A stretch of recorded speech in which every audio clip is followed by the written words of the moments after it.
gave tiny or small Singapore much of a chance of survival when independence was thrust upon it in 1965. And today, from our British Trading Post, is a thriving Asian metropolis with one of the world's highest per capita income due largely to its innovation-driven economy.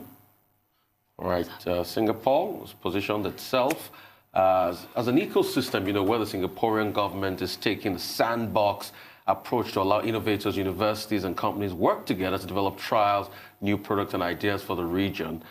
So joining us now on how Nigeria can position itself as an innovative hub for economic growth and development, and to be able to ensure that how we can minimize government expenditure in the country and ensure that we have a way to cut our coat sort of according to the cloth we have. We are going to be talking to Andrew Nevin all the way from Canada. That's PwC's Andrew Nevin, Chief Economist, all the way from Canada. I mean, we used sort of like a Singaporean anecdote to start this conversation, Andrew, because that's where we want Nigeria to be like, especially in a time like this, in a crisis like this. And what can we learn from Singapore as regards governmental expenditure at a time like this, an economy that can trim itself so low, Andrew? Well, I mean, when I've spoken before that I have never wanted to use Singapore as an analogy for Nigeria. I mean, Nigeria is a big, messy democracy in work in progress. Singapore's 5 million people. But I do think there's an important lesson from it. If we actually look at what Nigeria exports oil and Nigeria exports people. And of course, we put out the paper last year that showed that the diaspora remittances were the largest source of foreign exchange. And that's even more true today because the oil revenue has essentially collapsed. In fact, we also export people without them leaving Nigeria. So again, I'll cite Amal Hassan, who is a fantastic entrepreneur in Nigeria with her global outsource company, 1,000 seats in Kano, in Kaduna, and Abuja, exporting Nigerian brains without them leaving the country. So if we want to take the lesson from Singapore, I actually think that I don't want to say a mistake, but going forward, the highest added value thing on the planet are brains, people's brains. Nigerian has that in abundance, and that's what we should be focused on exporting to earn foreign exchange. So that's the lesson from Singapore. They're wealthy because they export brains. Mm. Well, Andrew, let's talk about the Nigerian economy now. I mean, it takes no magician for us to be able to realize that we are indeed at a point where we need to focus on it. We see a 320 billion cut in the 2020 budget, and we already know that the Nigerian economy has taken a hit because of the falling crude oil prices, as 60% of our revenue comes from oil. So what would you say? Is this cut a scratch on the surface, or is it a drop in the ocean? Is this something that can actually help us get back on track? Well, I think that the major issue from our perspective is, I mean, we don't have the power to have the fiscal stimulus. So we've been talking 2 trillion, 3 trillion naira stimulus. That is much smaller than many other countries as a percentage of the economy, right? We simply don't have the funds to do it. What the country needs to be able to move forward is investment. But there isn't sufficient investment from the government. There needs to be investment from private sources. And that sources need to be Nigerian, it needs to be the diaspora, it needs to be people outside those two groups. So the question that you need to pose to the central bank and to the federal government is, why are people not investing in Nigeria? It's the biggest economic opportunity in the planet. Sorry, I'm just adjusting to show a bit better. It's the biggest economic opportunity in the planet. And people are not investing. Nigerians are not investing. And that's what needs to be addressed. When we have more of these programs, these intervention programs, sorry, I'm struggling a bit with this. When we have more of these intervention programs, it's not clear that it leads to where we need to go. So if you take the manufacturing sector, again, it still remains too complicated to do business, too expensive to do business. And I'm not sure another intervention program is going to be sufficient. That said, I do think something very critical is going on right now, which is what I would call a forced restructuring of the Nigerian economy. I mean, in a sense, the government and the CBN can control the foreign exchange market because it has dollars. But at the current oil price, it doesn't have dollars. It won't be able to control it. The federal government doesn't have the resources. And I think we may be entering a regime of what I'll call forced restructuring. So you might have seen earlier this week, I believe, the president assented in principle to the Orrin-Say report, which was done in 2013. Sorry, I'm going to hold it here to get a better 2013. And that's a major step forward in terms of the restructuring of the federal government. And the state governments have all recognized their revenue is dropping significantly, and some of them have already announced cuts. So I think that the restructuring that probably should have been done over the last 3 or 4 years now be happening just because of the COVID-19 economic crisis. And a couple of things that have happened that took years of discussion, of course, are the fuel subsidies gone. There's been a devaluation and a narrowing between the I&E window and the official rate. And the electricity, and we're going to see a report from Governor El-Rufai soon. I think it's going to have some dramatic restructuring changes. So all of the things that we've needed to happen in this economy may be happening because of the situations forced them. Well, Andrew, there's a lot of pressure on revenue-generating agencies at a time like this. There's a lot of focus on them. And in recent times, we've seen the Federal Inland Revenue Service in Nigeria come under fire for asking businesses who are allegedly booming at a time like this to even pay their annual tax earlier than usual. But what's your general take on tax payments at a time like this? Because some argue that perhaps we should give a waiver for the second quarter of 2020 for personal and company income tax. What sort of buffer do you think that this would give, if any? Should we be waiving tax payments at a time like this, even though we know people don't like to pay tax? Well, I think obviously there's tremendous pressure on the raising more tax revenue, but even before the COVID-19 crisis, there was a struggle with this because the economy was not growing effectively, right? It was growing slower than the growth of population. So GDP per capita was going down. In effect, Nigeria was getting poorer and poorer, and yet the FIRS and others were asking for more tax revenue. That's a very difficult situation. We've always said if we want to raise a significant amount of tax revenue, the economy needs to grow at 6 to 8%. And then people understand if they're in the formal economy, it's attractive, they're more willing to pay their taxes.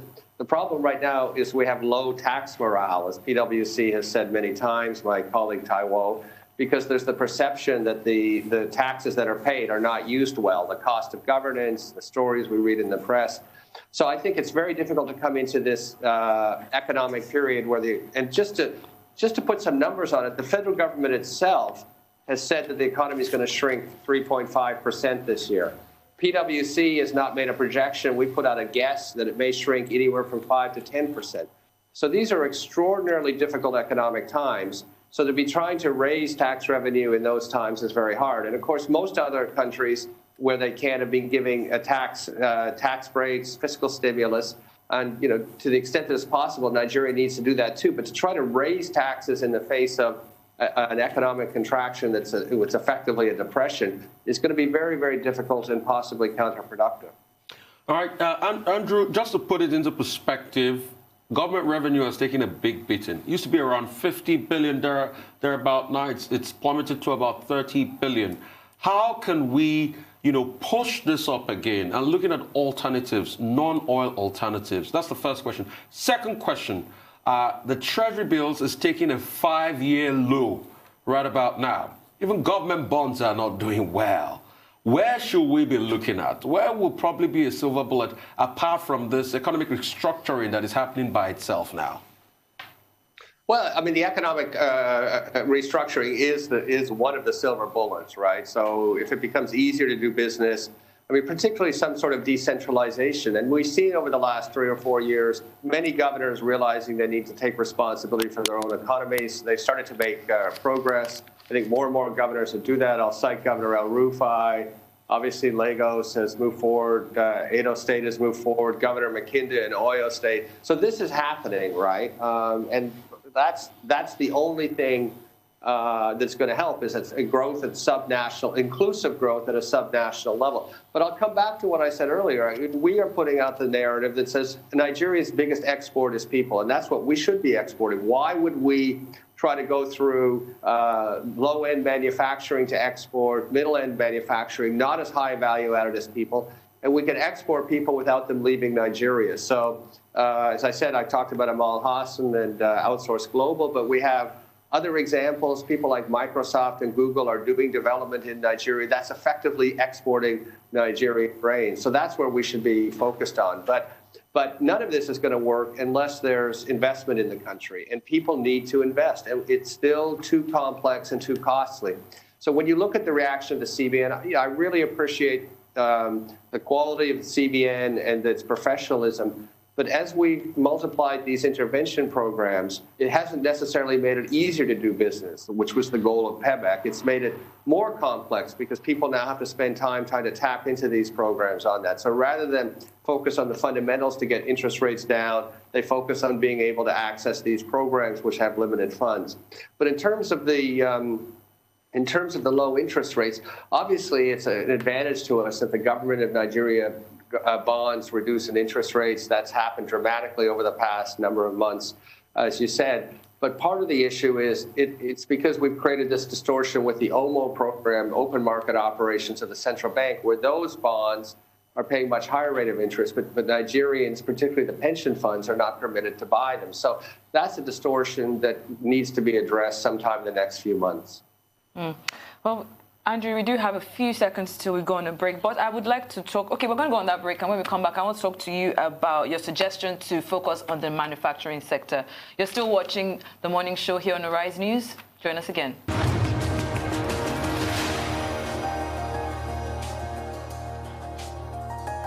Welcome back to the morning show here on Arise News. We're still joined all the way from Canada by Dr. Andrew Nevin, partner and chief economist from Price Waterhouse Cooper, to discuss the government's expenditures really during this time of COVID-19.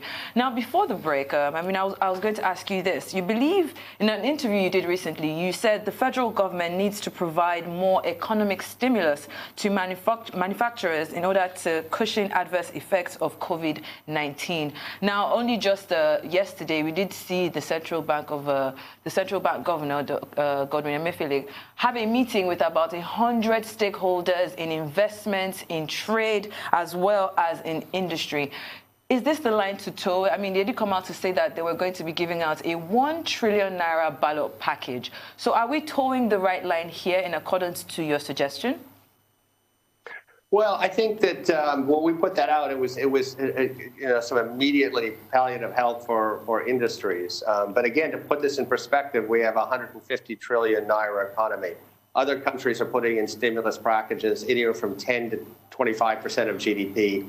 1.1 trillion is about 0.6%, 0.7% of GDP. So it's a much smaller number. But yes, we should be doing what we can to support these industries in the short term. But I'll go back to the basics or the medium-term view. If we don't fix the basics, which is making it easier to do business, it isn't going to really matter because the companies still won't be able to invest. They still won't be able to thrive. So yes, we have some short-term things. I mean, we've also said not just support manufacturing, but also the biggest thing the country needs to do and is doing is support people at the bottom of the pyramid who've lost their jobs. So to get them resources and to keep the food supply chain moving. So obviously we need as much government intervention as we can muster at this time, done in the right way. But it isn't going to replace doing these major structural changes that are going to lead to medium-term and longer-term prosperity. Well, Nevin, we've seen some sort of coordinated response from the fiscal and monetary side. We've seen a revision downwards of the 2020 budget. The finance minister is hinting of another cut for the oil benchmark. We have also seen that states across the federation have abandoned their capital projects, so to say. But Andrew, are there any non-essential capital expenditure or recurrent that you think that we should also be cutting at a time like this? And would you advise that further cut in our oil benchmark and the 2020 budget as a whole? Well, the last week, some numbers came out from the federal government that said that they expect to get oil proceeds into the Federation account of 1.1 trillion naira, down from 5.5 trillion naira. So we've essentially already seen a massive cut. I'm not sure whether changing the number, the budgeting number matters so much at this stage. I mean, people recognize the severity of the crisis. I think that in terms of capital expenditure or recurring expenditures, I think our view has been for a long time that, given that there's limited resources that Nigeria has, those resources should be channeled in what's most important, which are people, Nigerian people, which is health and education. So that's where resources should go. We shouldn't be cutting health and education. In terms of capital expenditures, I don't think it's very clear that the federal government has allocated capital very well. And as we've said before, the amount of capital the federal government has is so small compared to the need. It is almost a rounding error. What the government needs to do is attract outside capital. So to give you an example, this morning there was an article, the Guardian newspaper in Nigeria said, I think 17 out of 20 Nigerian airports, federal government-owned airports, are losing a significant amount of money even before COVID-19. And of course, now they're shut. So when you take things like the airports, Ajaokuta Steel, the refineries, those are capital expenditures that have been value-destroying for Nigeria. And in this present climate with a fiscal crisis, I think they've got to come to an end. But they need to be replaced by attracting private capital. So again, the question is, why are we not attracting enough private capital? The only capital expenditure that we feel the government should be making is on roads, because tolling a road is economically inefficient, right? So a road, to the extent it can, should not be tolled. But in some cases, like Lekki Expressway, we've already passed that point. So education, health, and building roads are where we would like to see the focus of resources from the federal government. All right, Andrew, there are many schools of thought, and some people will say it was a deliberate attempt by the former finance minister, Ngozi Konjo-Iweala, to keep the budget constantly around the 4-5 trillion mark, because that was what we could raise in capital, and we could conveniently sustain the budget. All right, and also keep the rates of, recurrent capital, recurrent expenditure, beg your pardon, very, very low. Are you of that school of thought, a drastic cut in the budget? Because the reason why the budget is up is the incumbent government is saying, we want to do more capital, we want to spend more on capital, we want to spend on capital projects, we want to spend on rail, we want to spend on other projects like that to be able to shore up the economy. But apparently, that is not looking like it's working. So that's one. Secondly, part of the economic restructuring we're talking about. Andrew, you and I, we've always constantly talked about this, over tea sometimes in your house, is debt capital. Is this the time to use debt capital to shore up the economy? Is this the time the government could open a conversation on debt capital? Well, to take the second question first, absolutely, right? I mean, some people may argue the assets are depressed in price, but if you look at the assets the federal government has, including significant real estate, I mean, there's a huge amount of real estate in Lagos that's not being used productively, that's owned by the federal government. And we've actually recommended that the federal government start thinking about how to turn its dead capital into live capital. And of course, if the environment's this is going to take a long time, medium term to do, but you need to start the work now to get prepared for it. It would also send a very strong signal out there to others that the country is serious about that. But in terms of the overall infrastructure program, I mean, I'll repeat again, whether it's rail, whether it's inland ports, whether it's seaports, whether it's airports, the country does not have, the contribution of the federal government is so small that the issue is not what the federal government can do, is it attracting private capital. We have no path forward with the public sector financing our infrastructure needs. The only path forward is the private sector. So the question on the table is, what will give incentives for the private sector to come to the table? And of course, we know, I mean, when we come out of this crisis, Europe is still going to have a shrinking population, an economy that effectively it grows less than 1%. People with capital need an outlet. If we become an attractive destination for capital, we will be awash in capital if it's used productively to do these sorts of things on that. But the federal government's strategy of spreading its scarce resources so thinly and then not investing in Nigerian people, I don't think anyone can say this strategy is working particularly effectively. Okay, all right. No, the first question I talked about, Andrew, you've not answered that, where I said there's a school of thought by a lot of people that are saying our budget should be centered on what we can spend. And they further make the analogy by saying, Ngozi Okonjo-Iweala kept the budget funds for the budget around 4-5 billion. I mean, 4-5 trillion. That was how much we could have funded. So we could conveniently do the budget then as regards to match it with our revenue and what the government got in. So we still keep the budget at a very low threshold because the argument for a 10 trillion naira budget is that we want to do a lot of capital projects. And you have said it just now, Andrew, that the government is not good at deploying capital projects. Right. So, I mean, obviously, we've said the same thing, others for years, which, I mean, there's nothing wrong with running a deficit within the bounds that work of a certain percentage of the economy, as long as you're investing in ways that are leading to a more productive capacity. The problem we've had the last few years is we've spent money and we haven't got a return on it. So, and now we have a fiscal crisis. So the government, as I said, is in a forced restructuring situation. I don't think they're going to have any choice. So things like the refinery, things like Agio-Kota Steel, things like the losses at the federal government airports, I think are going to come to an end because there is really no other option. So to the extent we have resources and have some deficit spending, which this year is already going to be 5 or 6 trillion naira, and that's not sustainable in the medium term, but perhaps for 1 year, it should be focused on health and education. That's the basic. But the government cannot afford anymore to do malinvestment, which is essentially putting in investment that yields no return. Okay, Andrew, I want you to assess the Nigeria's current debt profile. Are we vulnerable at this point? I mean, we know that we have had some bailout funds, even with a reduced interest rate. But as it stands, we don't know the full impact of COVID-19 on our economy. Does this affect our debt profile in any way? Are you worried?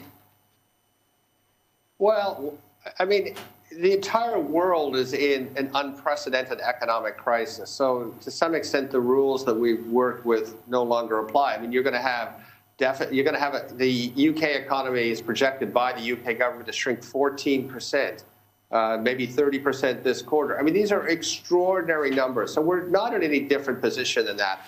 I mean, our debt profile, I think we all understand looks reasonable by the numbers, but concerning because it's been going up. Why has it been going up? Because we haven't been growing very fast. So the only thing that's going to solve our debt issue is inclusive economic growth. We've always had 6 to 8%. Central bank governor said in 2019, in fact, he wanted 10%. That's perfectly feasible if people invest in Nigeria and the business environment is better. So I'm not worried about the debt profile, though I would say that one thing that we often forget is the federal government, and I assume many of the state governments, have significant liabilities because they don't pay their contractors on time. And we've come out and said that would really help the economy as a fiscal stimulus if contractors that delivered services properly were actually paid. But if we come out of this crisis and don't start growing 6 or 8%, yes, then even that relatively low level of debt by global standards is going to be a problem. We just simply need faster, inclusive, and sustainable growth. Well, Andrew, given all of this, how quickly do you think that the Nigerian economy can rebound? How soon do you think we can get out of this? We would go on a break very soon. I think we're right for that break. Andrew, stay with us. We'll go on this break. We'll come back to talk some more about how we can come out from these challenges for an economy that is largely dependent on foreign exchange from oil, as the price of oil continues to dwindle at a time like this.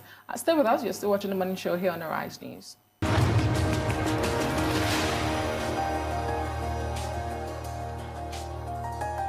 Welcome back, and don't forget, since the hamlet of COVID-19 pandemic globally, almost 36 states have resolved to spending on, ongoing projects as part of the measures to mitigate the impact of the disease and to reduce their 2020 budget as a future projection of a new normal is currently happening. Well, already the federal government of Nigeria did cut down the 2020 budget by over 320 billion and proposed a new budget of 10.27 trillion against the 10.59 trillion passed by the National Assembly. Well, Dr. Andrew Nevin, partner and chief economist from Price Waterhouse Cooper, is still with us all the way from Canada to discuss the effect of the COVID-19 pandemic on the government expenditures here in Nigeria. Thank you so much for staying with us, Dr. Nevin. Before that break, I was asking, because we've been discussing these challenges and some of the way forward. You've talked about focusing more on investment, manufacturing, reprioritizing our budgets to cater for education and health. But how quickly do you think that the Nigerian economy can rebound and get out of these challenges? And second, let me just add there, because a lot of countries are now debating the future of oil economy or away from it. Any other recovery strategies that Nigeria can begin to explore even now before post-COVID-19? Well, I think in terms of the economic trajectory of this, I mean, if we look around the world, I think people have realized that this is not a simple matter to come out of lockdown to restart economic activity for a few reasons. One reason is people don't immediately go back to their old behaviors. I mean, we've all suffered from the trauma of this situation. And it's not, for example, if you take the airline industry, international travel, how does that restart? You're going to have border restrictions for a long time. You start up, you have low capacity. I think we're a long way from having any kind of economic liftoff. And then, of course, we have another problem of just the nature of the disease itself. I'm not an epidemiologist, but if you follow the news closely, you see places that thought they were largely over COVID-19, outbreak on the Chinese side of the Russian border, outbreak in South Korea, for example, continued problems all over in many parts of Europe.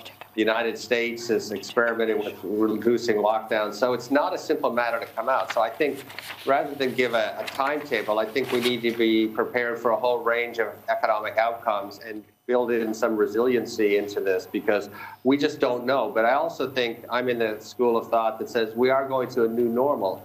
So we've all learned new ways of working. How much travel are we going to go back to? I don't think people are going to take day trips, 2-day trips to London. I think that myself, I wouldn't go one day to Abuja anymore. I wouldn't go one day to Accra. People are going to accept that. So that's a permanent decrease in the need for hotels, the need for fuel. People are going to work from home a lot more often, again, a reduction in fuel. So the implication for oil is quite profound. And I don't think we can expect a rapid rebound in the oil price. And of course, if oil stays at the price it's at, there's effectively no revenue flowing to the federal government. So we've talked before about moving on from an oil economy for more than all the time I've been in Nigeria for more than a decade.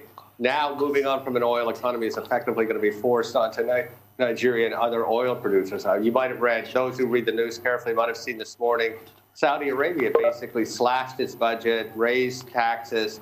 It needed $80 oil to break even. It realizes that's not coming anytime soon. So as I said, the restructuring that's happening around the world and also the Nigerian economy, in a sense, is forced on us. All right. You're very apt. In fact, Saudi Arabia did raise its VAT to about 15%, which was quite shocking when I heard the story. Andrew, I quickly want to refer you to the Newsweek article by Sam Hill that talked about the fact that it's a time where we all need to cut. We all need to go lean. We all need, to put our overly hyped hopes and aspirations down as regards spending this season. And things are never going to remain the same. In that projection, do you think that we might still be able to have that level of consumerism we used to have before in Nigeria and in the world? Well, we're certainly not going to have consumerism driven by oil revenues in Nigeria.